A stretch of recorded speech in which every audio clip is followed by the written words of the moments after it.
Welcome into another Inside Carolina, Inside the Lines. I'm Tommy Ashley. That's Grace Nugent. Carolina drops a series to Stanford, losing on Friday and Sunday, winning the game on Saturday, salvaging something for the weekend. Grace, it felt like North Carolina was really behind the eight ball all weekend. Started with a Friday, sort of a non-competitive game.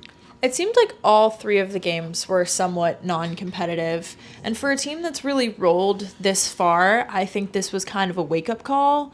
But it was also a little bit of a, they definitely could have done better. Scott Forbes said it today in the post-game press conference that Stanford just outplayed UNC this weekend. And they did, and that's the reason they lost. And it is definitely not the way that UNC would want to start out their ACC conference series. Yeah, when you face talented arms like Stanford had, they had it on Friday, they had it on Sunday today, and North Carolina really left a lot on the table. Obviously Saturday you win 11-1, so you know the bats are there.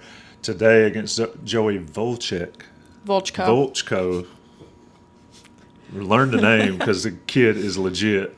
Throwing upper 90s and also with a slider that's 91. It gave Carolina fits all game. Yeah, I just felt like Carolina couldn't get it going at the bat, and then Stanford did just enough to take advantage of that. Stanford took advantage of every single mistake UNC made. And, Joey came into this outing with a 7.71 ERA. Not the best, obviously. And then he really made UNC work for it and pay for it. And he was outstanding. But one of those things is that UNC is going to face this quality of arm. Joey is elite at the college level when he's on, and he was on today. And they're going to face a few more of those. One of those next weekend on their ACC Road Series in Patrick Forbes. Jamie Arnold later in Tallahassee. And so UNC is going to have to figure out how the bats can get going against an arm of this caliber. And the four, you could say, usual suspects in the lineup of Alex Madera, Luke Stevenson, Kane Kepley, and Hunter Stokely all had hits. Kepley had his fourth triple. Alex had 2 hits. But that doesn't really matter as much if you can't get those guys in. And thus UNC was shut out, which is their first shutout it's their first shutout at the Bosch in a while, but their first shutout since, I believe, 2023 against Virginia Tech. So it's been a while. Carolina falls 7-0 to lose the series. Grace, one thing that really is more concerning than the hits, because hitting is hard, especially against elite pitchers, is the defense. Perry Hargett struggled early in the weekend. Gavin Gallagher struggled today with a couple balls. He was credited with 1 error, probably should have been 2. Those type plays you just can't have. You get a pitcher, you put more pitches on Aiden Houck, you put more pitches on Walker McDuffie. But also Stanford took advantage of that. And that's something that Carolina was able to do early in the season, but against the Cardinal absolutely took advantage of every mistake Carolina made. And they have to clean that up. At this level, this talent that they have, that's, unacceptable, and it's going to lose you games. It lost you games today.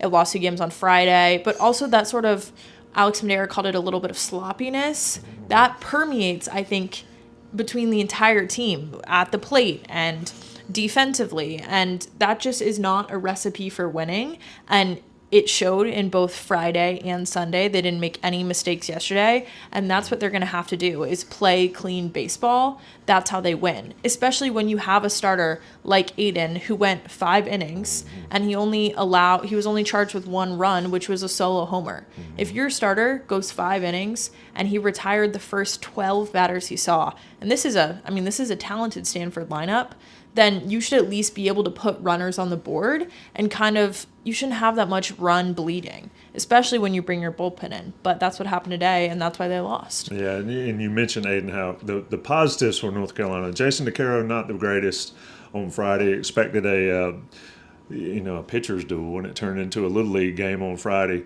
Jake Knapp was great on Saturday. Aiden was good. For North Carolina going forward, positives going forward, it's got to be those 2 guys, right? Jake Knapp was fantastic. He reached the triple-digit mark for the first time since his injury. He was able to wait and use his off-speed until the second time through the order. He threw the complete game, although it was a 7-inning run-ruled game. He still threw the complete game, and he was just, as Forbes has said, he was a horse on the mound. He did everything he needed to. He gave his team such a strong start. Aiden did so similarly. The first part of today's game was the pitching battle that at least I expected on Friday. And he has just showed this insane upward trajectory. His curveball and his change are really coming along. He can use those for strikeouts. He seems a lot more controlled and poised on the mound. And then Jason had, I think it's the worst outing of his career on Friday. And I think what's more important than what he gave up was how is he going to respond from that. Right. We know he's talented. He has 4 pitches. He's pitched in supers. He's pitched in regionals. He's pitched in Omaha. But when he has an outing like this, how is he going to respond? Some of that is compounded by errors and kind of lackluster offense, which brings down the entire momentum. But he is supposed to set the tone. So it'll be interesting to see how his next outing goes. Yeah, Carolina travels to Wilmington on Tuesday night for an out-of-conference game against the Seahawks, who always want blood when they play North Carolina. It'll be down there at UNCW. And then Friday, they go to Louisville. One thing we need to talk about a little bit, and that's Scott Forbes got ejected today. I don't know if it's 3 or 4 times he's been ejected, but we talked to him after the postgame, and you can check out that postgame video on Inside Carolina. But he said he was standing up for his team and looking at close pitches and all. The umpire's strike zone is one of those things that they're all over the place in college. They're not in the pros for a reason, so they're umpiring college. But I did like that Forbes was quick to say that did not cost them the ball game. Yes, I think partially what might have factored into the decision making is the fact that his team seemed to have almost no life. Mm-hmm. And I mean, if he thinks getting ejected may help, then maybe that's what he should do. But he said it to us when he's gotten ejected before or when he has argued something that he will stand up for his guys. Mm-hmm. And he's good at putting the blame on himself because obviously that's not their fault. And the strike zone was a little bit wonky today, but he said the umpire is not why we lost the ball game. And no, the umpire was not fantastic, but no one should be blaming umpires for losing ball games, especially when it's 7-0 and you get shut out. Absolutely. Carolina falls to Stanford, goes to 14-2 on the season. Like I mentioned, UNCW on Tuesday at Louisville next weekend. That'll do it for Inside Carolina's Inside the Lines, live from Boshamer Stadium. Grace Nugent, I'm Tommy Ashley. As always, Johnny T-Shirt and Congruity are our sponsors. Thanks everybody for tuning in, and stay tuned to Inside Carolina for complete coverage of the North Carolina Diamond Heels.